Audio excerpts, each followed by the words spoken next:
નમસ્કાર દોસ્તો, સુપરફાસ્ટ તાજા સમાચારમાં તમારું સ્વાગત છે। દેશ, દુનિયા અને ગુજરાતના તાજા, મોટા અને સૌથી મહત્વપૂર્ણ સમાચાર જાણીએ તે પહેલા તમે ચેનલમાં નવા હોય તો ચેનલને જરૂરથી સબસ્ક્રાઇબ કરીને વિડીયોને લાઇક કરી દેજો। સૌથી પહેલા દોસ્તો આપણે વાત કરીએ તો અંબાલાલ પટેલની ભૂકા કાઢતી આગાહી। તો અંબાલાલ પટેલે રાજ્યમાં કાતિલ ઠંડી અને કમોસમી વરસાદની સૌથી મોટી આગાહી કરી છે। જે અનુસાર આગાહી અનુસાર 22 ડિસેમ્બરથી 12 ફેબ્રુઆરી સુધી હાડ થીજવતી ઠંડી પડશે તેમજ લઘુત્તમ તાપમાન 8 ડિગ્રીથી પણ નીચે જઈ શકે છે। જો કે તે પહેલા જ એટલે કે 25થી લઈને 28 દરમિયાન બંગાળની ખાડીમાં ચક્રવાત સર્જાવાની શક્યતા છે। તો ડિસેમ્બરના બીજા અથવા તો અંતિમ સપ્તાહમાં માવઠા થવાની પણ શક્યતા છે। તો વાદળછાયા વાતાવરણ અને ભેજના કારણે ઘઉં અને જીરાના પાકને નુકસાન થવાની ભીતિ પણ સેવાઈ રહી છે। તો દોસ્તો બીજા સૌથી મોટા સમાચાર સામે આવ્યા છે। 24 નવેમ્બરથી એટલે કે આજથી 5 જણસીઓના ટેકાના ભાવે ખરીદી શરૂ થશે। જ્યાં દોસ્તો ગુજરાત સરકારે સોમવાર 24 નવેમ્બરથી ખરીફ પાકોના ટેકાના ભાવે એટલે કે MSP દ્વારા ખરીદી શરૂ કરાશે। તો કૃષિ મંત્રી જીતુ વાઘાણીએ રાજકોટમાં જાહેરાત કરી છે કે ડાંગર, બાજરી, જુવાર, મકાઈ અને રાગીની ખરીદી શરૂ થશે। તો ડાંગર ગ્રેડ A માટે MSP ₹2389 પ્રતિ ક્વિન્ટલ તેમજ બાજરી માટે ₹3075 પ્રતિ ક્વિન્ટલ નક્કી કરાવશે। તો ખરીદાયેલી જણસીનો ઉપયોગ 3.60 કરોડ લોકોને વિનામૂલ્ય અનાજ વિતરણ માટે કરાશે।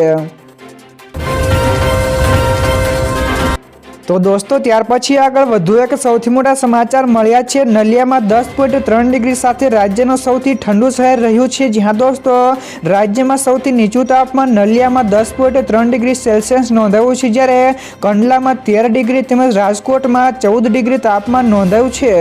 તો પાટનગર, ગાંધીનગરમાં પણ 15.8 ડિગ્રી તાપમાન, અમદાવાદમાં 15.8 ડિગ્રી તાપમાન નોંધાયું છે। તો આ ઉપરાંત સુરતમાં 17.2 ડિગ્રી, સુરેન્દ્રનગરમાં 16.7 ડિગ્રી તાપમાન રહેતા લોકો ગુલાબી ઠંડીનો અનુભવ કર્યો છે। તો રાજ્યભરમાં શિયાળાનું જોર યથાવત જોવા મળી રહ્યું છે।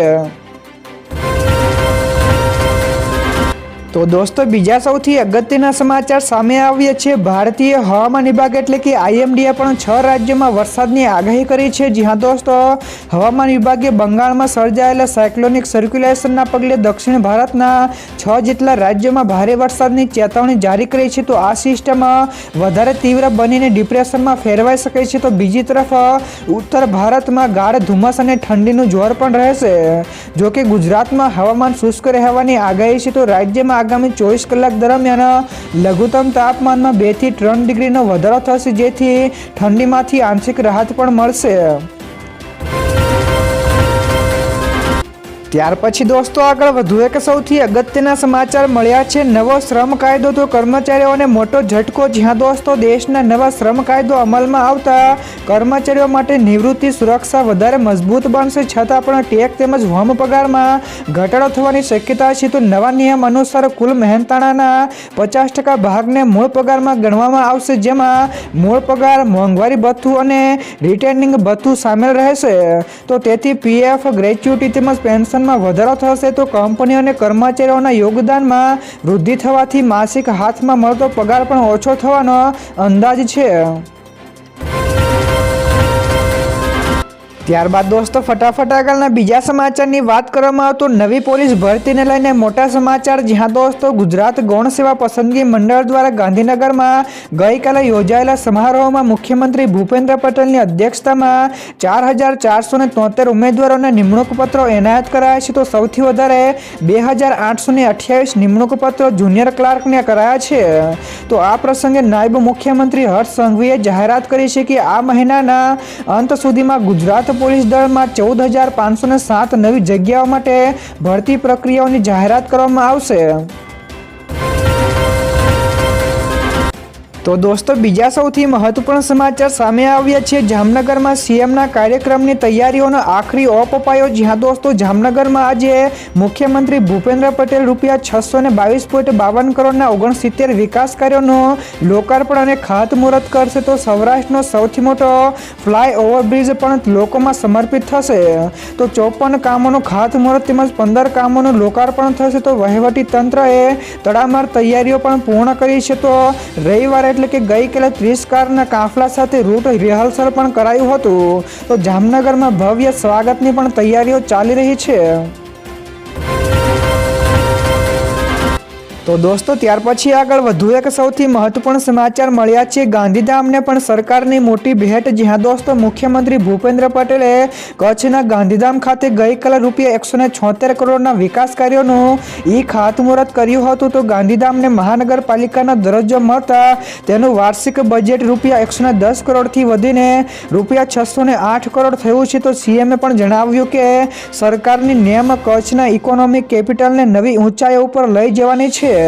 તો ભૂપેન્દ્ર પટેલે કહ્યું છે કે નરેન્દ્ર મોદીએ વિકાસની રાજનીતિથી કચ્છને પણ ભૂકંપની આપદામાંથી બેઠું કર્યું છે. ત્યાર પછી દોસ્તો આ સિવાયના બીજા સમાચારની ઝડપથી વાત કરવામાં તો અમેરિકા ગમે ત્યારે આ દેશ ઉપર હુમલો કરી શકે છે. જ્યાં દોસ્તો યુએસ અને વેનેઝુએલાના તણાવ તીવ્ર બન્યા છે. તો FAA એરસ્પેસ જોખમની ચેતવણી જારી કરતા અનેક આંતરરાષ્ટ્રીય એરલાઇન્સને કારાકાસ જતી ફ્લાઇટ્સ રદ કરી દીધી છે. તો રોયટર્સના અનુસાર ટ્રમ્પ વહીવટી વેનેઝુએલા વિરુદ્ધ નવા તબક્કાની કાર્યવાહી ઉપર વિચારો કરી રહ્યું છે. તો શનિવારની ઘટનાએ સંઘર્ષની આશંકા વધારી છે. જો કે હજુ સીધી સૈન્ય કાર્યવાહી કે યુદ્ધની જાહેરાત નથી થઈ, પરંતુ વૈશ્વિક સ્તરે ચિંતાઓ વધી છે.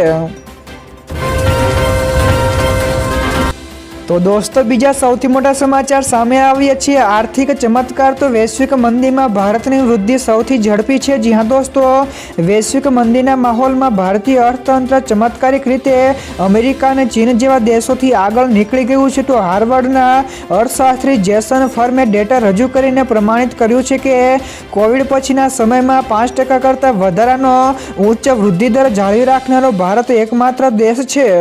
તો વિકસિત અર્થતંત્રો મંદીના આઘાતોમાંથી ઉભરી રહ્યા છે, ત્યારે ભારતે મજબૂત સુધારાઓ અને સ્થિતિ આર્થિક માળખાને લીધે વૃદ્ધિના નવા સોપાનો પણ સર કર્યા છે. તો દોસ્તો ત્યાર પછી આગળ વધુ એક સૌથી મોટા સમાચાર મળ્યા છે. જૂના વાહનોના ફિટનેસ ટેસ્ટની ફીમાં 10 ગણો વધારો. જ્યાં દોસ્તો ministry off road transport and હાઇવેઝ દ્વારા જૂના વાહનોના ફિટનેસ સર્ટિફિકેટ ટેસ્ટની ફીમાં 10 ગણો વધારો કરવામાં આવ્યો છે. તો નવા નિયમો હેઠળ 20 વર્ષ જૂની કાર માટે ફિટનેસ સર્ટિફિકેટ મેળવવા માટે હવે ₹15,000 અને બાઇક માટે ₹2,000 ચૂકવવા પડશે. તો હેવી કોમર્શિયલ વાહનો માટે આ ફી ₹25,000 કરવામાં આવી છે. તો આ ફેરફાર તાત્કાલિક અસરથી લાગુ કરવામાં આવ્યો છે.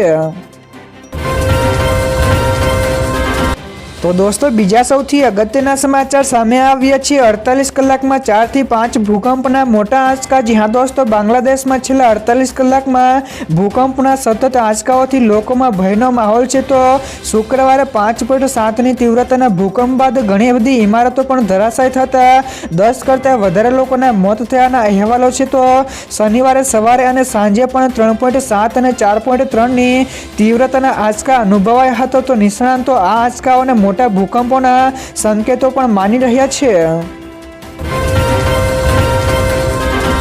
ત્યાર પછી દોસ્તો આગળ વધુ એક સૌથી અગત્યના સમાચાર મળ્યા છે. દિલ્હી બાદ ગુજરાતની હવામાં પણ પ્રદૂષણ. જ્યાં દોસ્તો દિલ્હી બાદ ગુજરાતની હવામાં પણ પ્રદૂષણમાં સ્થિતિ બગડી છે. તો તાજા આંકડા અનુસાર અમદાવાદના રાયખડમાં AQI 291 પર પહોંચ્યો છે, જ્યારે અંકલેશ્વર GIDCમાં 238, વટવા GIDCમાં 205, ગાંધીનગરમાં AQI 148 તેમજ સુરતનો AQI 162 નોંધાયો છે. તો આ આંકડા ગુજરાત માટે ચિંતાનો વિષય છે. જો કે દિલ્હીમાં AQI 400 પાર થતા ગંભીર ભયંકર સ્થિતિ પણ પ્રવર્તી છે. ત્યારબાદ દોસ્તો ફટાફટ આગળના બીજા સમાચારની વાત કરવામાં આવે તો ભારત વૈશ્વિક નેતાઓની સચોટ ફાઇલ બનાવી રહ્યું છે. જ્યાં દોસ્તો ભારતનું વિદેશ મંત્રાલય વિશ્વના નેતાઓના હાવભાવ, શારીરિક ભાષા અને નિવેદનોની સુસંગતતાઓને ડીકોડ કરવા માટે લીડરશિપ એનાલિસિસ ફ્રેમવર્ક તૈયાર કરી રહ્યું છે. તો આ નરમ રાજદ્વારી સાધન ડોનાલ્ડ ટ્રમ્પ, વ્લાદિમીર પુતિન અને શી જિનપિંગ જેવા નેતાઓની વર્તણૂકીય પ્રોફાઇલિંગ દ્વારા અન્ય દેશો સાથેના સંબંધોને આકાર આપવામાં મદદ કરશે. તો G20 સમિટમાંથી મળેલા વિડીયો રિપોઝિટરી પાયો નખાઈ રહ્યો છે. તો દોસ્તો બીજા સૌથી મહત્વપૂર્ણ સમાચાર સામે આવ્યા છે. દવાઓ બની બેઅસર તો 83% ભારતીયોમાં સુપર બગ જોવા મળ્યું. જી હા દોસ્તો, ભારતમાં સુપર બગનું સંકટ ઝડપથી વધી રહ્યું છે, જેમાં લેન્સેટના રિપોર્ટ્સ અનુસાર 83% ભારતીય દર્દીઓમાં મલ્ટીડ્રગ રેઝિસ્ટન્સના બેક્ટેરિયા મળ્યા છે, જેમાં 70.2% ESBL તેમજ 23.5% કાર્બાપેનેમ અને રેઝિસ્ટન્સના બેક્ટેરિયા જોવા મળ્યા છે, જે શક્તિશાળી એન્ટીબાયોટિક્સને પણ નિષ્ક્રિય કરે છે. જ્યારે ડોક્ટરોની સલાહ વિનાની દવાઓ લેવી, અધૂરા કોર્સ છોડવા તેમજ ખેતીમાં દવાના દુરુપયોગો આનું મુખ્ય કારણ છે.